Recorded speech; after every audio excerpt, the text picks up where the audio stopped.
अगर आप ओडिशा से हैं तो आपके लिए गोल्डन अपॉर्चुनिटी है, ग्रेट अवसर है, इस अवसर का लाभ जरूर उठाइए। लेकिन आप यदि देश में किसी अन्य राज्य से है तो आपके हाथ एक बार फिर निराशा ही लगेगी। आप इस वीडियो को स्किप कर सकते हैं और अभी यहाँ से जा सकते हैं। नमस्कार दोस्तों, वीके नॉलेज इलेक्ट्रिकल में आप सभी का स्वागत है। वैकेंसी न्यूज़ अपडेट लेकर एक बार फिर उपस्थित हूँ। समय समय पर आपको न्यूज़ नोटिफिकेशन, वैकेंसीज़ की इम्पोर्टेंट इन्फॉर्मेशंस इस चैनल पर हम आपको प्रोवाइड करवाते आए हैं। उसी सीक्वेंस में आज हम जो आपको जानकारी दे रहे हैं वो है ओएमसी की रिक्रूटमेंट, ओडिशा माइनिंग कारपोरेशन की। तो इसमें केवल ओडिशा वाले बच्चे ही अप्लाई कर सकेंगे, यानी जो डोमिसाइल ऑफ ओडिशा स्टेट है वही भर पाएंगे। अदर स्टेट यहाँ पर अलाउड नहीं है। ये पूरी तरह से पीएसयू है स्टेट गवर्नमेंट का, पब्लिक सेक्टर अंडरटेकिंग। हालांकि गोल्डन पीएसयू है, इसको गोल्ड मेडल मिला हुआ है। तो golden PSU state of Odisha है। ये ओडिशा वाले बच्चे ही यहाँ फॉर्म अप्लाई कर पाएंगे। पूरी डिटेल से बात करेंगे, कितनी पोस्ट किसके लिए है, कौन कौन भर सकेगा, सिलेबस क्या है, एग्जाम का पैटर्न कैसा है। सो कंप्लीट वीडियो लास्ट तक जरूर देखें। और जो बच्चे ओडिशा वाले हैं वो तो चैनल को सब्सक्राइब कर लीजिएगा, क्योंकि ओएमसी का ओल्ड पेपर हमने आपको मेमोरी बेस्ड क्वेश्चन प्रोवाइड करवाया हुआ है। इसके पैटर्न बेस पे टेस्ट सीरीज हमने ऐप में आपको अवेलेबल करवा रखी है। सो ऐप डाउनलोड कीजिए और पेड टेस्ट आप ज्वाइन करके इसकी प्रैक्टिस कर सकते हैं। चाहे तो कंप्लीट पेड कोर्स भी अवेलेबल है। आइए एक नज़र वैकेंसी पर डाल लेते हैं। मैं पूरी डिटेल आपको बताऊंगा, एक एक पॉइंट पर चर्चा होगी। जो भी क्वेश्चंस इस वैकेंसी से रिलेटेड है, सारे सवालों का जवाब इसमें आपको मिल जाएगा। फर्स्ट ऑफ ऑल देखो, ओएमसी ओडिशा माइनिंग कारपोरेशन है, समय समय पर वैकेंसी करते हैं। अभी 2021 में भी इसकी वैकेंसी आई थी, यानी लगभग हम ये कह सकते हैं कि 2 वर्ष की रिपीटेशन हुई है और वैकेंसी इसमें आ चुकी है। रेगुलर मोड पर वैकेंसी है, यानी कोई बच्चा ये ना सोचे कि ये टेंटेटिव है, कहीं और कुछ तो नहीं है। तो आ जाइए, सबसे पहले हम एक बार नंबर ऑफ पोस्ट पर चर्चा कर लेते हैं। First of all junior engineer mechanical के लिए बात करेंगे, यानी जेईएन, जिनको पे लेवल 9 में रखा जाता है, जहां बेसिक 35,400 रुपये से स्टार्ट हो जाती है। टोटल 20 सीटें हैं यहाँ पर, जिनमें से 7 सीटें महिलाओं के लिए रिजर्व भी हैं। जूनियर इंजीनियर इलेक्ट्रिकल वालों के लिए इलेक्ट्रिकल जेईएन सेम पे स्केल, सेम ग्रेड पे आपका रहेगा। यहाँ पर जो नंबर ऑफ वैकेंसीज, टोटल सीटें हैं वो 14 सीटें हैं और 5 सीटें महिलाओं के लिए यहाँ पर रिजर्व रहेगी। कैटेगरी वाइज कितनी है इस पर भी हम चर्चा कर लेंगे। इसी तरह से जेईएन सिविल के लिए भी है, नर्स और जूनियर फार्मासिस्ट के लिए भी है। लेकिन आइए जो हमारे लिए इम्पोर्टेंट है, क्योंकि हम आईटीआई वाले बच्चों के लिए न्यूज़ अपडेट सबसे ज़्यादा देते हैं। इलेक्ट्रीशियन थर्ड के नाम से यहाँ पर वैकेंसी आई है। लास्ट दफ़ा भी इलेक्ट्रीशियन थर्ड ही था, सेम लास्ट वैकेंसी, यूँ समझ लो कि वही क्राइटेरिया और सब है। पे लेवल 5 में आपको यहाँ पर रखा जाएगा, जहाँ 21,700 रुपये से फर्स्ट बेसिक आपका स्टार्ट होगा। आई थिंक सूटेबल बेसिक, कोई प्रॉब्लम नहीं है। 21,700 पहली बेसिक मिले, नो प्रॉब्लम। इसमें आपको ऑल अदर अलाउंसेज इंक्लूड रहेंगे, लाइक एचआरए, डीएनएस अलाउंस और जितने भी। सो ये कैश इन हैंड आपकी सैलरी जो है वो 30K के आसपास होगी। खैर, उड़ीसा के रहने वाले हो तो जितने भी मिले, क्या प्रॉब्लम है, अपने स्टेट में नौकरी मिल रही है, ये भी हमारे लिए बड़ी बात है। 30 सीटें हैं टोटल, यहाँ पर 30 सीट है। वैसे तो कुछ नहीं, लेकिन देखा जाए तो बहुत है, क्योंकि बच्चों का सिलेक्शन 2-2 सीटों पर हमने होते हुए देखा है। और देखा जाए तो हमें तो केवल एक ही सीट चाहिए। महिलाओं के लिए रिजर्व है यहाँ पर 10 सीटें हैं। तो अगर आप वुमेन कैंडिडेट है तो मेरिट आपकी अलग से बनती है, इसलिए आपके पास ग्रेट अपॉर्चुनिटी, मेल कैंडिडेट से ज़्यादा आपके पास अवसर है, क्योंकि ये 10 सीटें आपकी यहाँ पर रिजर्व रहेगी। हालांकि यहाँ पर फिजिकली हैंडीकैप्ड या डिसेबल जो बच्चे हैं उनके लिए 2 सीटें हैं। 1 सीट एक्स सर्विसमैन के लिए रिजर्व है और 1 स्पोर्ट्स पर्सन यानी खेल कोटा वाले जो खिलाड़ी है उनके लिए यहाँ पर 1 सीट रिजर्व है। तो कुल मिलाकर सीटें इस तरह से यहाँ पर थोड़ी सी डिवाइड होगी, लेकिन उससे ज़्यादा फर्क पड़ने वाला नहीं है। आइए सीटों के रिजर्वेशन कैटेगरी के हिसाब से देखते हैं। तो अनरिजर्व कैंडिडेट्स के लिए यहाँ पर 15 सीटें हैं, जिनमें से 4 महिलाएं होगी, यानी 11 मेल होंगे, 4 फीमेल होगी। 2 एसबीसी के लिए है और फिर SC ST के लिए 5-5 सीटें यहाँ पर रिजर्व है। इस तरह से ये आप देख सकते हैं सीटों का क्राइटेरिया है, यानी आईटीआई इलेक्ट्रिशियन वाले बच्चों के लिए 30 सीट यहाँ पर है। क्रूशियल डेट अब सामने आ गई तो चर्चा कर लेते हैं, बात करेंगे। ऑनलाइन एप्लीकेशन 17 नवंबर से स्टार्ट होगा, यानी आज हो चुके हैं। सो आप समय निकाल कर फॉर्म अप्लाई कर दीजिएगा। 8 दिसंबर लास्ट डेट रहेगी। तो कुल मिलाकर आपके पास यूँ समझ लीजिए कि 20-25 दिन का समय है। तो इस दौरान समय निकाल कर आप जो है वो फॉर्म भर दीजिएगा, लास्ट डेट का वेट ना करें।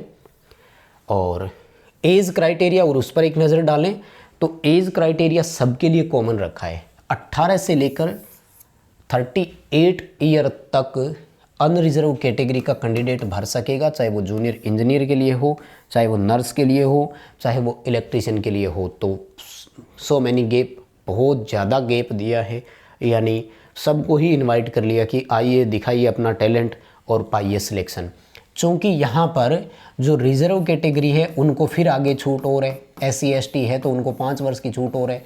अब 38 में अगर 5 जोड़ते हैं तो ये तो 43 ईयर तक जाता है भाई, यानी 43 ईयर तक कोई भी है तो वो अप्लाई कर सकेगा। ठीक है, और आ जाइए एजुकेशनल क्वालिफ़िकेशन पर एक नज़र डालते हैं, क्योंकि ये बहुत ज़रूरी होता है। इसके बिना तो पता ही कैसे लगेगा कि आप एलिजिबल है अथवा नहीं। तो देखिए यहाँ पर क्वालिफ़िकेशन में क्या क्या आपको दिया गया है। सिंपल है, हायर सेकेंडरी हो, उसके साथ ITI हो। कहाँ से किया हुआ? इलेक्ट्रीशियन ट्रेड में हो तब भी ठीक, लाइनमैन में हो तब भी ठीक, वायरमैन में हुई। लाइनमैन, इलेक्ट्रीशियन, वायरमैन, इन तीनों में से किसी में भी ITI किया हुआ हो, लेकिन विद लिखा है इन्होंने, यानी साथ में आपके पास वैलिड वर्कमैन परमिट होना चाहिए जो क्लास A लेवल का हो, और वो भी issued by the competent authority, यानी एक आधिकारिक रूप से आपको जारी किया हुआ सर्टिफिकेट आपके पास। तो ये स्टेट गवर्नमेंट से इश्यू होते हैं। अगर आपने अभी तक नहीं करवाया हुआ तो करवा लीजिए, समय है आपके पास, ये विद इन 1 वीक बन जाता है, ज़रूर कीजिएगा। ये नहीं तो दूसरा ऑप्शन आपके पास है, हायर सेकेंडरी प्लस ITI, और उसके साथ मिनिमम लाइनमैन जो आपके पास लाइसेंस है वो होना चाहिए, इलेक्ट्रिकल लाइसेंस बोलते हैं, ओडिशा बोर्ड के द्वारा, इलेक्ट्रिसिटी बोर्ड ओडिशा का जो है वो क्या दिया हुआ हो, उसमें HT में काम करने का परमिट आपको मिला हुआ हो। हाई टेंशन बोलते हैं इसे। हाई टेंशन में वैसे वो लाइनें बड़ी बड़ी नहीं होती, यहाँ HT माइनिंग्स में HT 6.6 kV को बोलते हैं, LT 415 वोल्ट की होती है, थर्मल पावर प्लांट और ये जितने भी होते हैं ना। तो इसलिए मैं बोलता हूँ कई बार कि मौका मिले तो थोड़ा बहुत काम किया करो ताकि मिले। अब जैसे आप अगर राजस्थान में विद्युत उत्पादन निगम में कहीं पर काम करते हैं तो यहाँ LT और HT 2 होते हैं, यहाँ एक्सपीरियंस मिलता है और उस एक्सपीरियंस बेस पे आप अपना सर्टिफिकेट और बनवा सकते हैं। खैर, ये ओडिशा वाले बच्चे हैं तो ये क्राइटेरिया फुलफिल वो करेंगे, और 5-5 वर्ष की छूट महिलाओं को भी है, SC ST कैंडिडेट को भी है, और जो फिजिकली हैंडीकैप्ड है उनको 10 साल की छूट है। उसमें ज़्यादा ध्यान देने की ज़रूरत नहीं है, खैर उसकी ज़्यादा हमें ज़रूरत भी नहीं पड़ेगी। और ज़्यादा इम्पोर्टेंट चीज़ क्या है, स्टाइपेंड ही कितना मिलेगा। 1 ईयर का ट्रेनिंग रहेगा यहाँ पर, और ट्रेनिंग के दौरान आपको 21,700 रुपये का बेसिक मिलेगा, जो फिक्स पेमेंट होती है वो।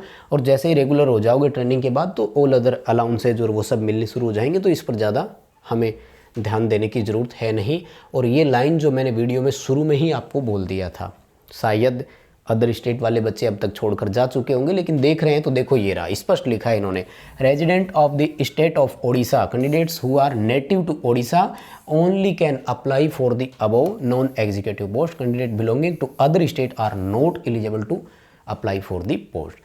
अदर स्टेट वाले नहीं भर सकते तो आपको यहाँ पर अप्लाई नहीं करना है। अप्लाई कैसे करना है इसकी वेबसाइट आपको लिंक दिया हुआ है, मैं डाल दूंगा। अभी हम चलते हैं, सिलेबस क्या रहेगा, एग्ज़ाम पैटर्न क्या रहेगा, क्योंकि वो हमारे लिए ज़्यादा ज़रूरी है। ठीक है ना। ये इन्होंने हैंडीकैप्ड में भी आगे सीटों का क्राइटेरिया दिया है कि कैसे कैसे सीटें जो है वो डिवाइड करिए, राइट। हाँ, जो बच्चे ओडिशा से हैं मैं एक बार फिर रिक्वेस्ट करूंगा कि प्लीज़ आप इसकी प्रैक्टिस करके जाइएगा। हमने प्रैक्टिस सेट आपके लिए ऐप में तैयार करवा रखा है, हमारा एप्लीकेशन डाउनलोड कीजिए, एप्लीकेशन का लिंक डिस्क्रिप्शन में दिया हुआ है। आइए आपको मैं ले चलता हूँ एग्ज़ाम पैटर्न और सिलेक्शन मेथडोलॉजी पर। देखो, तो सबसे पहले आपका CBT होगा, यानी कंप्यूटर बेस्ड टेस्ट होगा, राइट। उसमें 120 क्वेश्चन आएंगे, और 120 क्वेश्चन के लिए आपको जो है वो 2 घंटे का समय मिलेगा, यानी 120 मिनट मिलेगी, 120 क्वेश्चन रहेंगे, किसी को कोई प्रॉब्लम नहीं है। ITI वालों के लिए क्या क्या आएगा उस पर एक नज़र डाल देते हैं। ये देखो भैया, फर्स्ट ऑफ ऑल देखो कोर सब्जेक्ट। कोर सब्जेक्ट का मतलब है टेक्निकल, जो आपका ITI रिलेटेड होगा। 60 क्वेश्चन आएंगे। मोस्ट ऑफ द पार्ट ये है, डोमिनेटिंग पार्ट रहेगा। हमने जो टेस्ट सीरीज बनाई है उसमें आपको हिंदी इंग्लिश दोनों भाषाओं में दिए हैं, या मोस्टली इंग्लिश में ही है, तो आपको कोई इशू नहीं आएगा। आप OMC वाली टेस्ट सीरीज ज़रूर ज्वाइन कीजिएगा, ये प्रैक्टिस करने को सेट मिलेंगे। जनरल अवेयरनेस के 15 क्वेश्चन आएंगे, रीजनिंग और जो आपका मेंटल एबिलिटी है 15 क्वेश्चन आएंगे और क्वांटिटेटिव एप्टीट्यूड के भी 15, वही इंग्लिश के भी 15, टोटल 120 क्वेश्चन आएंगे। जनरल इंग्लिश की भी टेस्ट सीरीज अवेलेबल है, वो भी इसके साथ में ही आपको मिलेगी। तो प्रॉपर वे में आपको यहाँ तक ये ध्यान देना है और बाकी डिटेल यहाँ से देख लीजिएगा। 2 घंटे का समय यानी 120 MCQ और 120 मिनट। सो एक क्वेश्चन को 1 मिनट का समय मिला, it is sufficient, no problem.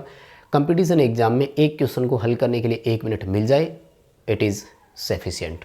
और क्या मिलेगा साथ में वो मैं बताऊं। 1/4 नेगेटिव मार्किंग है, इस पर बड़ा ध्यान रखना है। मैं हमेशा बोलता आया हूँ, जिन बच्चों को भी हिंदी पूरी तरह से समझ में आ रही होगी, कि जब भी आप एग्ज़ाम या वैकेंसी में फॉर्म अप्लाई करें तो 2 चीज़ें ध्यान रखें। एग्ज़ाम का पैटर्न यानी किस टॉपिक में से कितने क्वेश्चंस आएंगे, उसका जो टाइम है वो कितना रहेगा, और मार्किंग कैसी है, नेगेटिव मार्किंग है अथवा नहीं। If there is negative marking यानी अगर नेगेटिव मार्किंग है तो आपको एक्स्ट्रा क्वेश्चंस अटेम्प्ट नहीं करने हैं, लेकिन अगर नेगेटिव मार्किंग नहीं होती है तो मैं बताता आया हूँ कि आपको कुछ भी छोड़ना नहीं है। उसके बाद इन्होंने डिटेल से नीचे है ना वो दिया है सिलेबस और भी, जहाँ से आप देख करके अप्लाई कर सकते हैं। तो इम्पोर्टेंट चीज़ जो है मुझे लगता है इसमें कवर हो गई, कोई दिक्कत नहीं है। फिर भी आपको अगर इसके बारे में और जानकारी लेनी है तो ये पूरा PDF नोटिफिकेशन पढ़ें। नोटिफिकेशन कहाँ मिलेगा? हमारे टेलीग्राम पर। टेलीग्राम का लिंक डिस्क्रिप्शन में दिया हुआ है, तो उसे भी ज्वाइन ज़रूर करना। डिस्क्रिप्शन में लिंक है, हमारा एप्लीकेशन डाउनलोड कीजिए। हर हफ्ते एक फ्री टेस्ट प्रोवाइड करवाते हैं जो इसी तरह के कंपटीशन एग्जाम पर बेस्ड होता है, आप उसे अटेंड कीजिए। और चाहें तो पेड प्रैक्टिस सेट आप ज़रूर ज्वाइन कीजिएगा।